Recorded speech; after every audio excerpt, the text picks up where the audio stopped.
각 과목마다 공부하는 방식이 다르긴 했었어요. 시뮬레이션이라는 섹션이 사실은 객관식 시험보다도 조금 더 다루기가 어려운 맞아요. 부분이거든요. 거기서 시험 점수를 잘 받아야 네. 합격을 가른다라는 얘기도 있었죠. 맞아요. 그 섹션 때문에 페레랑 오딧 그 두 과목은 이제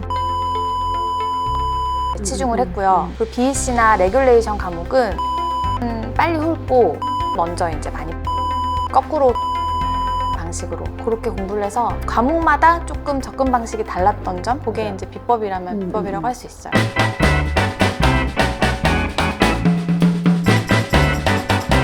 안녕하세요. 저는 US텍 서비스 한아름 회계사입니다. 오늘은 저희 회사의 직원인 이은혜 대리님이랑 얘기를 나눠볼 건데요. 두 아들을 이제 부양을 하느라 거의 뭐 경력이 단절됐다가 사실 CPA라는 시험을 준비를 하고 그리고 합격까지 하고 저희 회사에 입사하게 된 케이스라서 어떤 경험담을 좀 같이 공유해드리면 좋을 것 같아서 이 자리를 마련했습니다. 먼저 인사해 주시고요. 안녕하세요. 저는 US텍 서비스에서 개인 세금 보고 업무를 담당하고 있는 이은혜 대리라고 합니다. 2023년도에 CPA 시험을 이제 통과하게 돼서 작년부터 US텍 서비스에서 일하고 있습니다. 네, 이은혜 대리님은 전공이 어떻게 됐죠?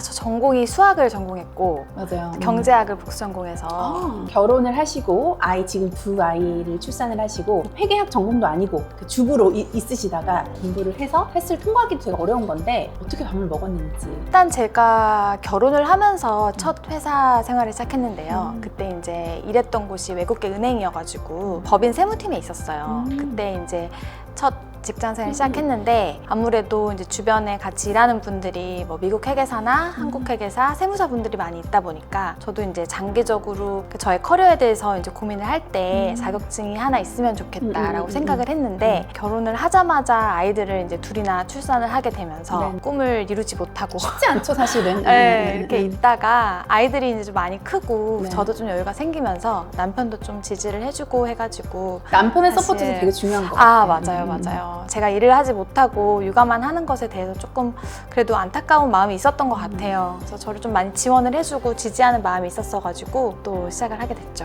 네. 저는 한 26살에 시작을 했거든요, 공부를. 그 시험을 합격할 때까지의 여정이 사실은 중간에 변수들도 많이 생기고 그런 거에 대한 시간과 감정 컨트롤이 저에겐 더 어려웠거든요. 우리 레이첼님은 어떻게 해요? 어떤 게 좀 어려우셨어요? 어렵지 않았나 보네, 시원한 아니요. 뭘 찝어야 되나? 이제 계획한 것을 나의 의지와는 상관없이 지키지 못하게 될 때 그때 그쵸. 이제 마인드 컨트롤이 좀 힘들었어요. 그렇죠. 그렇게 패밀리 되면 이슈도 있을 수 있고 맞아요. 아이들도 갑자기 아파서 병원을 가야 될 수도 있고. 맞아요. 아이들을 또 그것들이. 탓하게 되는 경우가 생기고 근데 배우자에게 지지해주기로 했는데 맞아요. 왜 이제 빨리 맞아. 와서 도와주지 않느냐 하면서 이런 원망의 마음도 생기고 그런 순간들이 좀 있었죠. 그쵸. 그래서 저를 좀 모두가 지지해주지 않는다는 생각이 들 때 조금 외로운 마음도 있고 그랬었었죠. 그 시험이 다 합격까지가 어느 정도 시간이 걸렸어요? 그거는 사실 말하기 되게 어려운 게 네네네. 저는 공부는 아이들 5살 때쯤 되니까 한 5, 6년 전에 시작했었어요. 그렇게 한 1년 반 정도를 준비하고 시험까지 이제 봤어요. 페레라는 첫 관문인데 네. 그 당시에는 코로나 이전이어서 괌에 가서 시험을 봤어야 했어요. 미국 령에 그쵸. 가서 시험을 봐야 지금은 되니까. 바뀌었지만 한국에서 맞아요. 볼수 있지만. 그래서 그때 봤는데 사실은 페레 시험을 처음에 합격하고 나서 코로나 때문에 락이 되면서 이제 1년 반 안에 나머지 3과목을 붙어야 되는데 첫 번째 합격한 과목이 익스파이어 됐어요. 오 마이 갓. 그동안에 1년 반이잖아요. 1년 반. 그 락된 기간 동안 시험을 못 보니까 포기를 했어요. 내려놓고 네네. 다른 일들을 제가 조금 했거든요. 저희 남편이 이제 미국으로 공부를 하러 가게 되면서 저한테 이제 여유 시간이 조금 생겼죠, 사실. 그러면서 2023년도에 미국에 가서 1년 반 동안 있었는데 그 동안에 이제 4과목을 다 본 거예요. 그냥 1년 반 안에 붙을 것 같지만 네네. 사실은 그 이전에 공부했던 것들이 있었기 때문에 그쵸. 1년 반 안에 붙었다고 보기엔 좀 어렵죠. 수능 공부 시간 한 3년 정도 됐다고 보는 게 더 맞는 것 같아요. 네. 그러니까 약간 천차만별인 것 같아요. 어떤 네. 분들은 나는 일도 안 하고 그냥 공부만 순수하게 해서 6개월 안에 붙은 사람도 있고 맞아요. 어떤 맞아요. 사람은 3년을 해도 안 되는 맞아요. 사람들이 있고 이런 것 같은데 그래서 맞아요. 나만의 공부 비법이 있는 것 같아요. 각 과목마다 이제 조금 공부하는 방식이 다르긴 했었어요. 시뮬레이션이라는 섹션이 사실은 객관식 이제 시험보다도 조금 더 다루기가 어려운 맞아요. 부분이거든요. 거기서 시험 그 점수를 잘 받아야 네. 합격을 가른다라는 얘기도 있었죠. 맞아요. 그 섹션 때문에 이제 페레랑 오딧 그 두 과목은 이제 기본 개념을 좀 많이 보는 것에 치중을 했고요. 그리고 BEC나 레귤레이션 과목은 개념은 빨리 훑고 문제를 먼저 이제 많이 풀어서 거꾸로 개념을 이제 찾아가는 방식으로 그렇게 공부를 해서 이제 과목마다 조금 접근 방식이 달랐던 점, 그게 맞아요. 이제 비법이라면 비법이라고 할 수 있어요. 그러니까 저는 약간 선생님 얘기를 좀 잘 원래 안 듣는 편인데 그 시험에 있어서는 좀 들었어. 일단 그 우리가 객관식 다섯 가지였던 것 같아요. 같아요. 맞는 거를 골라라고 했을 때는 이게 맞는 거인지는 알겠는데 나머지 4개는 왜 답이 아닌지에 대해서 오답을 정답으로 고칠 수 있을 정도의 실력이 되어야 시험이 붙는다는 얘기를 해줬어. 되게 정석적으로. 맞아요. 문제지하고 해설이 있잖아요. A가 1번이 답이다. 근데 2번은 이래서 아니다. 그거를 문제집을 보고 처음엔 습득을 했는데 나중엔 해설지를 보지 않고 내가 스스로 이 문제 옆에다가 이게 이래서 오답이라는 걸 그을 수 있는 그런 실력이 되니까 진짜 붙더라고. 제일 힘든 거는 일단 양이 너무 많아. 그래서 우리 때 그 선생님들이 내가 진짜 누가 엉덩이를 오래 붙이고 앉아 있느냐에 따라서 절대적인 시간이 필요하다는 얘기가 있었는데 사실 저는 어떻게 보면 사람들이 그래도 이 사람은 되게 빨리 붙는데 이런 분들은 또 있었어. 그러니까 절대적인 시간 안에 있어서 누구는 이만큼이 절대적인 시간 될 수 있고 이 사람은 이만큼일 수도 있고 그 기준은 다른 것 같아요. 텀이 얼마나 걸렸어요? 그때 합격했을 때 그 시점에는? 저는 사실은 3개월씩 다. 되게 아이디어하게. 하여튼 그때 환경이 굉장히 공부하기 좋은 환경이었어가지고. 남편한테 그렇게. 고마워해야 되겠네. 이 자리를 빌어. 네네. 감사합니다. 근데 그런 건 있어요. 이게 너무 깊이 있게 공부를 하다 보면 어떤 주제에 걸리는 시간이 너무 오래 돼버리잖아요. 그렇게 되면 사실은 이 시험은 조금 좀 불리한 것 같아요. 그러니까 오히려 양이 많으니까 이제 한 번에 이렇게 전체적인 맥락을 좀 훑고 나서 그렇게 하고 구체적인 공부를 하는 게 훨씬 낫지. 너무 깊이 있게 공부를 하다 보면 왜냐면 이 시험이 75점만 넘으면 되는 시험이거든요. 저는 약간 성격이 되게 급해가지고 한 번에 시험을 쫙 봤어요. 아 진짜요? 근데 다 떨어졌어요. 한 다 번에? 떨어졌어요. 다 떨어졌어요. 근데 사실 붙을 그 각오는 아니었고 그냥 하나는 붙지 않을까. 근데 그게 하나가 아니더라고요. 아 그러네. 그래서 저 같은 경우는 이 4과목 중에서 첫 번째 과목이 붙으면 다 붙는다는 얘기를 너무너무 실감을 하는 게 선생님이 해준 얘기거든요. 첫 번째 과목이 붙기까지는 시간이 오래 걸려. 맞아. 그러니까 아까 얘기한 그 절대적인 시간이 필요해. 한 과목 한다고 한 과목만 공부하진 않잖아요. 처음에는 이 과목을 다 공부하다가 어떤 시험을 먼저 볼까를 우리가 결정을 하게 되잖아요. 그래서 첫 번째 과목이 붙을 때까지 그 시간이 한 1년 걸렸다면 두 번째 과목을 붙을 때까지는 한 5, 6개월 맞아요. 걸렸고요. 세 번째를 붙을 때는 3, 4개월 걸렸고요. 그 다음 거는 1, 2개월 만에 붙었던 것 맞아, 같아요. 맞는 저는. 것 같아요. 그렇게 해서 2년 조금 넘게 걸렸던 게 있어요. 근데 풀타임으로 일하면서 공부했기 때문에 저는 약간 울면서 공부했던 것 같아요. 진짜 울면서 공부했어요.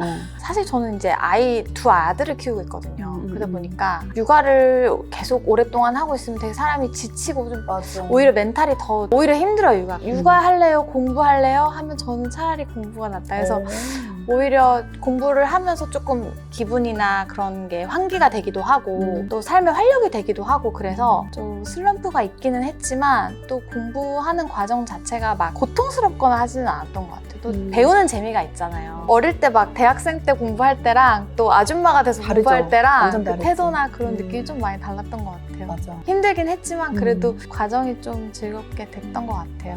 네. 저 같은 경우도 어렸을 때는 벼락치기 되게 잘하는 스타일이었어요. 공부 하나도 안 하고 필기는 잘했어요. 시험 보기 전에 그 전날 밤 딱 새고 가면 막 A+ 받고 그랬었어요. 머리가 좋으셨네요. 그때 당시에는 이제 메모리를 잘했어요. 근데 그렇게 CPA 공부를 했거든요. 안 되더라고요. 네, 맞아요. 좀 다르죠. 안 그게. 되더라고요. 그게 암기력으로 해서는 안 되더라고요. 통하지 않았어요. 그래서 되게 성실함과 인내심을 가지고 해내야 되는 것들이 있었어요. 뭔가 내 머리를 가지고 기억만 해갖고 안 되고 왜 이건지를 이해를 하고 고칠 수 있고 오답을 정답으로 고칠 수 있고 약간 이런 특성이 조금 미국의 문화도 좀 반영되는 게 아닌가 싶어요. 과목마다 확실히 그 공부 방법이 다른 게 맞는 것 같아요. 처음으로 본 시험이 이제 페레고 대부분의 이제 CPA 준비생들이 다 그걸 먼저 준비를 할 텐데 개괄적인 이제 중급 회계나 뭐 고급 회계, 정부 회계 등의 CPA 공부를 하기 위한 이제 기본적인 것들을 다루고 있어서 이게 양이 제일 많긴 하지만 또 제일 중요한 과목이고 그게 페레. 먼저 붙어야 다음 그렇죠. 것들도 붙을 수 있는 기반이 되는 것 같아요. 맞아요. 그래서 페레는 기본 강의를 먼저 온라인 강의를 먼저 듣고 중간중간에 문제풀이도 좀 하고요. 오디도 사실 그런 방식으로 진행을 했었고요. 먼저 강의를 좀 제대로 듣고 모르는 것도 그냥 넘어가지 않고 기본적인 개념들을 잘 이제 숙지를 했고 그 대신 레귤레이션이랑 BEC는 진짜 쭉 훑었어요. 그냥 뭐 모르는 게 있어도 넘어가고 문제를 많이 풀면서 어쨌든 레귤레이션이나 BEC는 휘발성이 굉장히 강한 과목이잖아요. 그 과목들은 문제 풀면서 모르는 게 있으면 다시 돌아와서 기본 개념을 보고 그런 식으로 했던 것 같아요. 근데 제가 베커라는 교재를 사용했어요. 베커 좋은 걸로 하죠. 와일리. 저도 와일리로 했는데 네. 나중에 베커 문제 풀고서는 합격했죠. 그 베커가 컴퓨터로 문제를 다 보는 거거든요. 맞아요. 시뮬레이션도 다 컴퓨터로 이제 문제를 풀 수 있어요. 그러니까 약간 이제 적응을 할 수 있지, 시험 환경을. 맞아요. 그리고 틀린 문제를 따로 모아줘요. 맞아. 그 프로그램이. 맞아요. 그래서 나중에 그 틀린 문제만 쭉 이제 한 번 더 보면 시험 전에 좀 예비가 될 수 있죠. 시험 보러 가기 전에 저만의 루틴이라고 하면 쭉 전체를 훑은 다음에 나만의 서머리 노트를 만들었어요. 근데 교과서에는 이만큼의 분량이지만 내가 정리한 노트는 읽기가 되게 쉽잖아요. 맞아요. 그래서 처음에는 한 20-30장이 나와요. 전체를 다 훑었어요. 근데 그거를 계속 복습해서 가잖아요. 시험 보기 전까지는. 20장을 만들었고요. 또 다시 처음으로 가. 그러면 그 다음에는 10장이 나와요. 그 다음에는 5장으로 만들어가요. 시험 보기 딱 일주일 전에는 한 장 딱 만들어요. 그럼 이제 시험장에 가면 이제 컴퓨터로 시험을 보니까 그 전에 이제 뭐 1시간 30분 뭐 일찍 도착을 해서 마지막 서머라이즈 된 그 내용을 딱 보고 보는데 한 10분에서 15분 걸려요. 저는 그게 되게 도움이 많이 됐고. 저는 사실 한국 세무사를 준비를 먼저 했었어요. 처음에. 세무 쪽에 백그라운드가 있었네요. 네, 그러니까 한국 세무사를 먼저 준비를 했는데 이게 한국 시험을 준비를 해보니까 1년 내내 내가 그 하루를 위해서 온 정신을 집중해서 이거를 끌고 가야 되는 게 저한테 너무 불가능한 일인 거예요. 1년을 공부를 해보니까. 그래서 이게 한국 세무사는 이제 나의 이런 상황에는 조금 맞지가 않겠다 해서 사실은 미국 회계사로 조금 저는 전향했다고 보면 되거든요. 미국 회계사는 직장을 다니시는 분들도 어쨌든 커리어에 대한 고민이 있으신 분들도 사실은 충분히 쉽게 접근할 수 있는 영역이에요. 왜냐면 3개월에 한 번씩 이제 한 과목씩만 보면 되니까 한국은 모든 과목을 하루에 다 봐야 되거든요. 굉장히 부담스러워요. 모든 시간을 내가 공부에 투자할 수 있는 학생들이라면 뭐 여러 가지 선택지가 있겠지만 이렇게 직장을 다니시거나 하면서 새로운 커리어를 준비하시는 분들에게는 그런 부분들이 사실 좀 기회비용도 있고 그분들이 또 선택할 수 있는 또 옵션이라고 생각을 해요. 요새는 그리고 예전보다 또 환경이 너무 좋아진 거는 온라인 강의도 인강도 되게 많고 그럼요. 시험도 괌이나 뭐 LA 가서 안 봐도 되고 한국에서 또 볼 수 있게 코로나 이후로 바뀌었고 그렇기 때문에 그렇게 뭐 얼마든지 여건이 조금 덜 시간이 들여도 할 수 있는 그런 환경이 만들어져서 조금 더 유리해지지 않았나 이런 생각이 좀 들어요.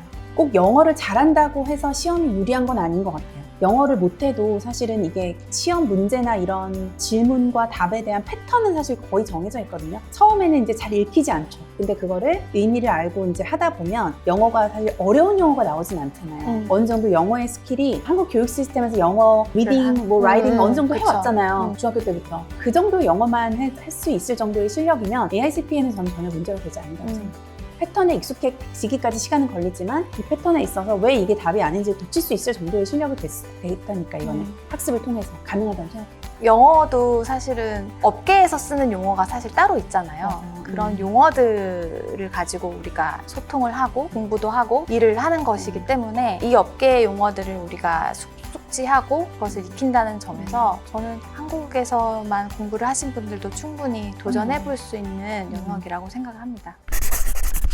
AICPA를 이제 다양한 이유로 시작하신 분들이 많이 있을 것 같은데 이 시험이 조금 처음에는 양도 많고 좀 끝이 안 보이는 것 같아서 또 이제 염려도 들어오고 하지만 저도 이제 포기했다가 다시 시작했듯이 이게 끝까지만 하면은 충분히 합격할 수 있는 시험이거든요. 그래서 여러분들도 이제 새로운 정말 인생의 여정을 즐겁게 시작하실 수 있기를 격려합니다. 지금 이걸 준비하는 사람들한테 저는 말씀드리고 싶은 거는 평생 이걸로 먹고 살겠다라는 마음보다는 어떻게 보면 이 자격증을 가지고 일할 수 있는 아니면 쌓을 수 있는 지식이 조금 더 풍부해지지 않을까라는 그러한 목표를 가지고 왜냐면 이거 인생의 전부를 걸면 너무 부담이 되잖아요. 그런 조금 도전 정치를 가지고 조금 그렇게 도전하셨으면 하는 마음이에요. 나의 도전에 있어서 커리어에 있어서 이걸 어떻게 활용해 나갈 건지를 잘 고민해 보시고 그 고민에 대한 답이 CPA다 라면 그렇게 가시면 될 것 같고 CPA라 그래서 사실 프랙티스만 계속 하진 않잖아요. 금융권에서 취직되시는 분들 아니면 일반 회사에서 회계팀에 들어가시는 분들 여러 가지 뭐 한국회계법인에서 감사 파트에 들어가시는 분들 다양한 커리어를 가질 수 있는 장점이 있으니 고민해 보시고 잘 결정하셨으면 좋겠습니다. AICPA 관련해서 혹시라도 궁금하신 부분이 있으시면 댓글로 남겨주시면 저희가 성실하게 답변 드릴게요. 오늘 함께 해주셔서 감사합니다. 감사합니다.